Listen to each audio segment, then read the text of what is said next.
যজমের পরিচয় ব্যবহার। যজমওয়ালা হরফকে তাহার ডান দিকের হরফের হরকতের সঙ্গে মিলাইয়া পড়িতে হয়। এই কথাটা কিন্তু বলে দেওয়া হলো প্রথমত, যে শিরোনামে বলা হলো যজমওয়ালা হরফকে তাহার ডান দিকের হরফের হরকতের সঙ্গে মিলাইয়া পড়িতে হয়। এই যে যজম আমরা বললাম বা সাকিন বললাম, আরেকটা শব্দ আমরা এখানে বলতে পারি, হ্যাঁ, যদিও আমরা কথায় কথায় তো এগুলো বলবই। বা দিয়ে আমরা বললাম সাকিন, সাকিন, এই সাকিন বলে অথবা যজম বলে। তো যজমওয়ালা হরফকে তাহার ডান দিকের হরফের হরকতের সঙ্গে মিলায় পড়িতে হয়, কারণ যজম এমন একটা গুণাগুণ বিশিষ্ট হরকত বলা যেতে পারে, বা হরকতের মতন একটা জিনিস, যেটা কখনোই নিজস্ব একটা আকৃতি দিয়ে সেটা উচ্চারিত হতে পারে না, তার সব সময় ভায়া হয়ে উচ্চারণ করতে হয়।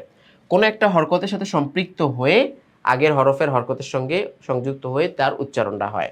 যেমন উদাহরণস্বরূপ আমরা বলি, এখানে যদি তা যজম বলি, তা যজম দিয়ে কখনো উচ্চারণ হয় না। যখনই আমরা কি করলাম, এই যে হামজাটার হরকতের সাথে তাকে সংযুক্ত করে দিলাম, হামজা তা জবর আত, এই যে মিলে গেল, হামজা তা জবর আত মিলে গেল, সংযুক্ত, ঠিক আছে।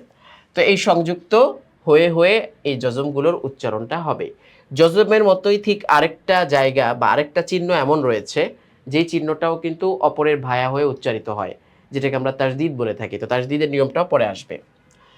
তো আমি এখানে পড়ছি নিয়মগুলো বা পড়ার ধরনগুলো দেখিয়ে দিচ্ছি। হামজা তা জবর আত, হামজা তাজের ইত, হামজা তা পেশ উত, আত ইত উত, হামজা সা জবর আস, হামজা সাজের ইস, হামজা হামজা সা পেশ উস, আস ইস উস, হামজা হা জবর আহ, হামজা হাজের ইহ, হামজা হা পেশ উহ, আহ ইহ উহ, এভাবে। হামজা খ জবর আখ, হামজা খজের ইখ, হামজা খ পেশ উখ, আখ ইখ উখ, হামজা জাল জবর আদ, হামজা জাল জের ইদ, হামজা জাল পেশ উদ, আদ ইদ উদ, হামজা র জবর আর, হামজা র জের ইর, হামজা র পেশ উর, আর ইর উর। ব্যাস, যজমের একটা ব্যবহার বা সাকিনের একটা ব্যবহার কিন্তু আমরা এখানে পেয়েছি।